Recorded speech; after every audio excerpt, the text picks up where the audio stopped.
দর্শক, ক্রিক ফ্রেন্সির Facebook page এবং YouTube চ্যানেলে আপনাদের সবাইকে স্বাগত জানাচ্ছি। আমি ফয়সাল হাবিব। শুক্রবার ভোরবেলা বাংলাদেশের ম্যাচ ছিল সুপার 8-এ। নিজেদের প্রথম ম্যাচে টাইগাররা মুখোমুখি হয়েছিল অস্ট্রেলিয়ার। সেই ম্যাচটা ডার্কওয়াথ এবং লুইস পদ্ধতিতে বাংলাদেশ 28 রানে হেরেছে। বৃষ্টির কারণে পুরো 40 ওভার খেলা হয়নি।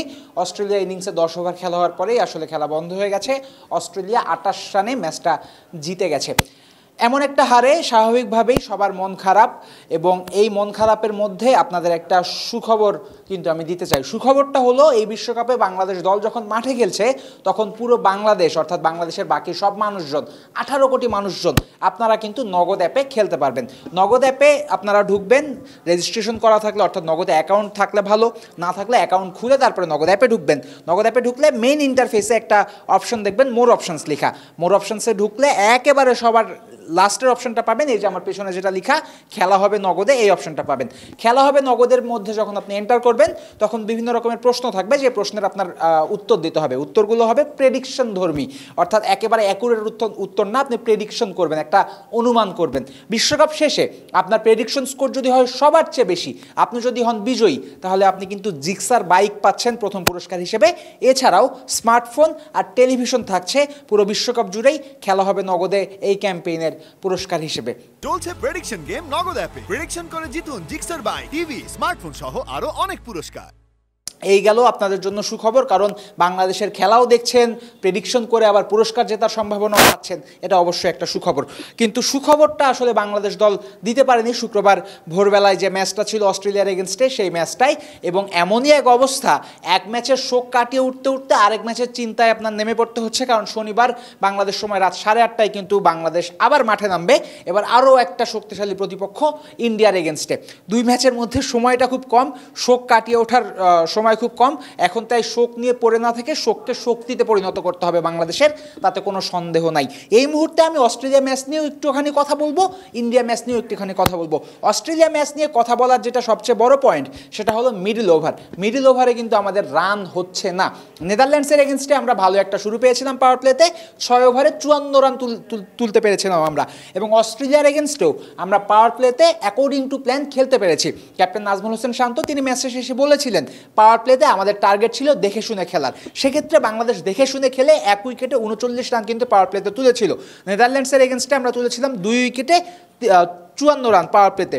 কিন্তু নেদারল্যান্ডসের এগেনস্টে ম্যাচটাই এবং অস্ট্রেলিয়ার এগেনস্টে ম্যাচটাই, দুই ম্যাচেই যে মিডল ওভারে আমরা একেবারেই রান তুলতে পারিনি। নেদারল্যান্ডসের এগেনস্টে 7 থেকে 15, এই 9 ওভারে বাংলাদেশ সম্ভবত তুলেছিল 51 রান, 54 বল থেকে 51 রান, 6 ওভার প্রতি 6 রানের চেয়েও কম। এবং অস্ট্রেলিয়ার এগেনস্টে যে ম্যাচটা, সেটাতেও ওই একই অবস্থা।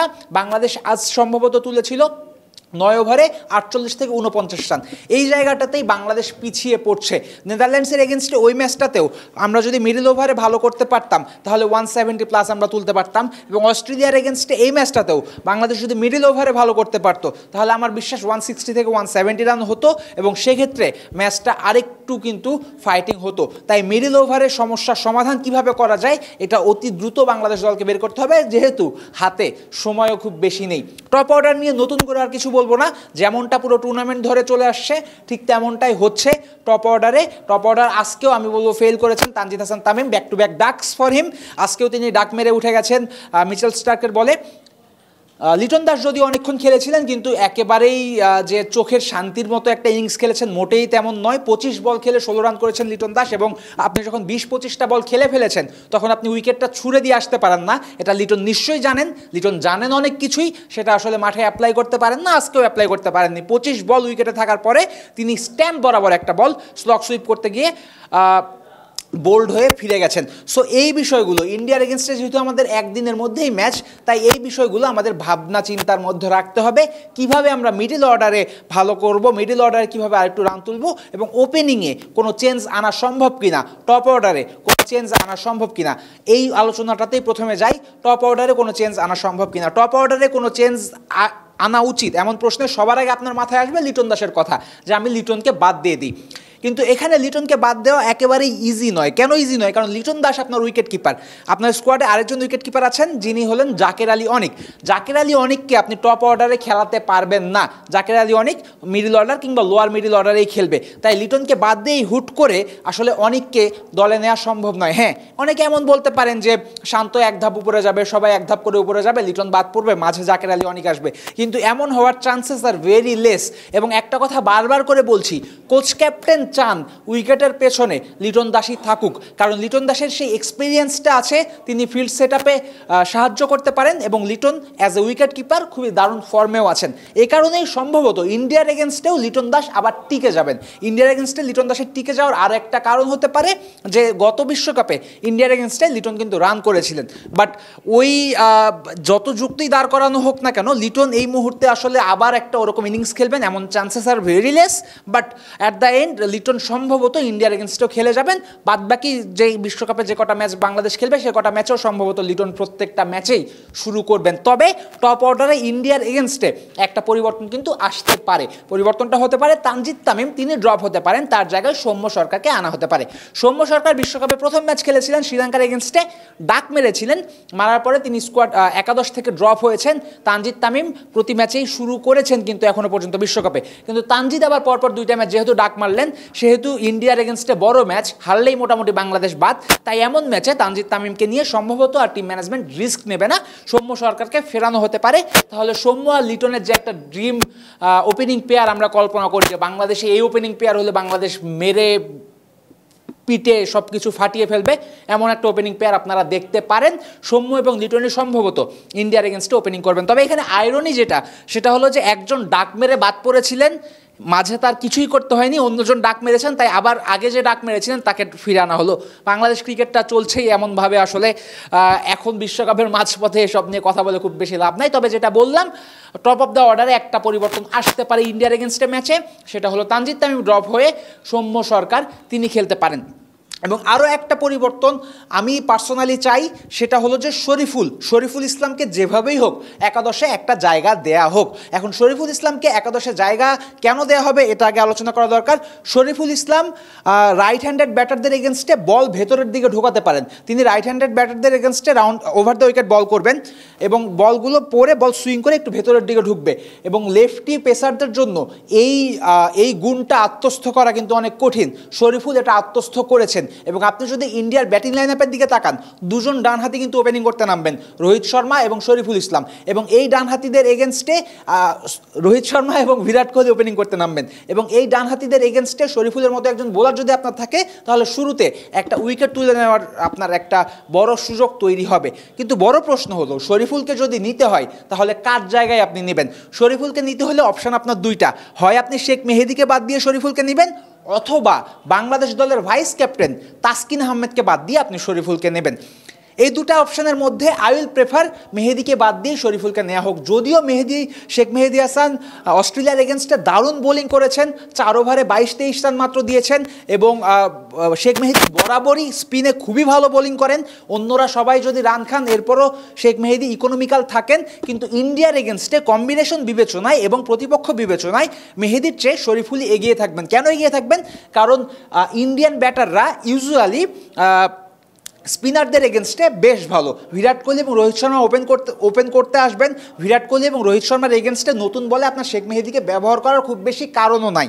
এবং আরও একটা ব্যাপার, ইন্ডিয়া বাংলাদেশ ম্যাচটা যেহেতু সকালে হবে, তাই আপনার একজন পেসার আপনি বাড়াতে পারেন শেখ মেহেদির জায়গায়, এই কারণে শেখ মেহেদির জায়গায় শরীফুল আসতে পারেন। এবং আরও কিছু কারণ আসতে পারে শেখ মেহেদি কেন বাদ পড়বেন এই বিষয়ে। কারণ আপনি যদি দেখেন ইন্ডিয়ার ব্যাটিং লাইন আপে কিন্তু লেফটি আছেন 4 জন, শিবম দুবে, তারপরে ঋষভ পান্ট, এরপরে আকসার আছেন, রবীন্দ্র জাদেজা আছেন, 4 জন লেফটি আছেন। এই 4 জন লেফটির এগেনস্টে আপনি শেখ মেহেদিকে খেলাবো কিনা এমন চিন্তা অবশ্যই মাথায় আসবে।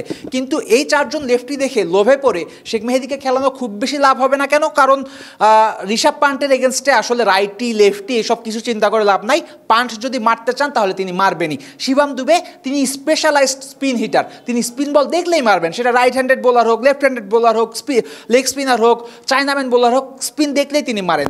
এই সব কিছু বিবেচনা করেই অস্ট্রেলিয়ার এগেনস্টে বেশ ভালো করার পরও ফরমেশন বিবেচনায় আমার মনে হয় শেখ মেহেদি বাদ পড়বেন। এবং শেখ মেহেদীর জায়গায় শরীফুলকেই আমি চাইবো একাদশে আসুক।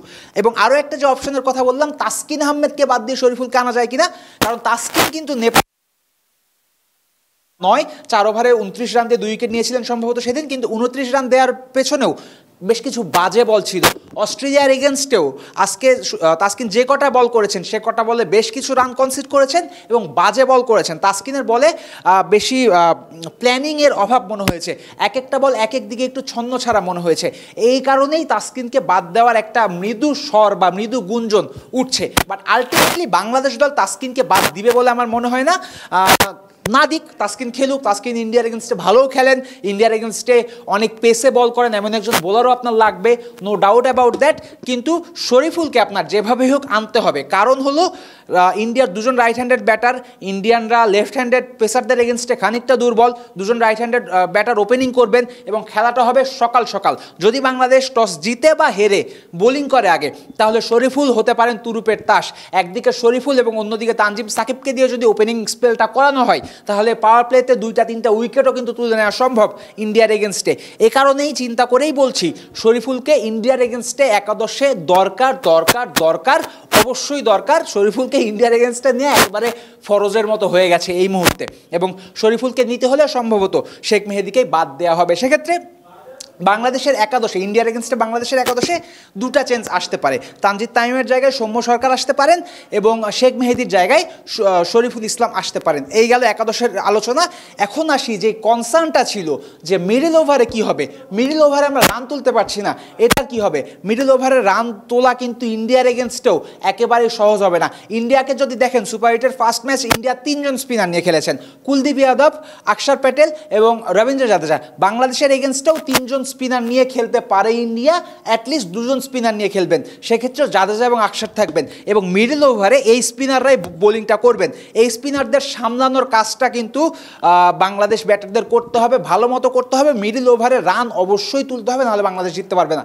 মিডল ওভারে স্পিনারদের মারার কাজটা কে করবে, স্পিনারদের বিপক্ষে রান তোলার কাজটা কে করবে, এই রোলটা স্পেসিফিক্যালি দিয়ে দিতে হবে কাউকে। আমরা জানি তাহিদ হৃদয় স্পিনারদের এগেনস্টে দারুণ এবং স্পিনারদের এবং বর্তমান এই ওয়ার্ল্ড কাপেও ভালো ফর্মে আছেন, তাই তাহিদ হৃদয়কে মিডল ওভারে এই দায়িত্বটা নিতে হবে দ্রুত রান তোলার। এবং একই সাথে অস্ট্রেলিয়ার এগেনস্টে আমরা যেমন দেখেছি রিশাদ হোসেনকে 4 বা 5-এ প্রমোট করা হয়েছিল, ইন্ডিয়ার এগেনস্টেও এই একই কাজটা করা যেতে পারে, কারণ আমরা জানি রিশাদ স্পিনের এগেনস্টে খুব ভালো খেলেন এবং সেক্ষেত্রে যেহেতু ইন্ডিয়া বেশি স্পিনার খেলাবে, রিশাদকে আবার একটা প্রমোশন দেওয়া যেতে পারে।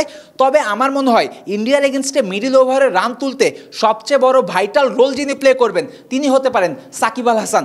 আমাদের কিন্তু মিডল অর্ডারে লেফটি বলতে ওই সাকিব একাই, সাকিবের আশেপাশে সবাই right handed batter, Mahmudullah right handed, Hridoy right handed, Sheikh Mehedi খেললে তিনি right handed, Rishad right handed, Shakib একমাত্র লেফট হ্যান্ডেড এবং ইন্ডিয়ার স্কোয়াডে যত স্পিনার আছেন ম্যাক্সিমাম সবাই কিন্তু left handed spinner. Kuldeep left handed, অক্ষর লেফট হ্যান্ডেড এবং জাদেজা লেফট হ্যান্ডেড।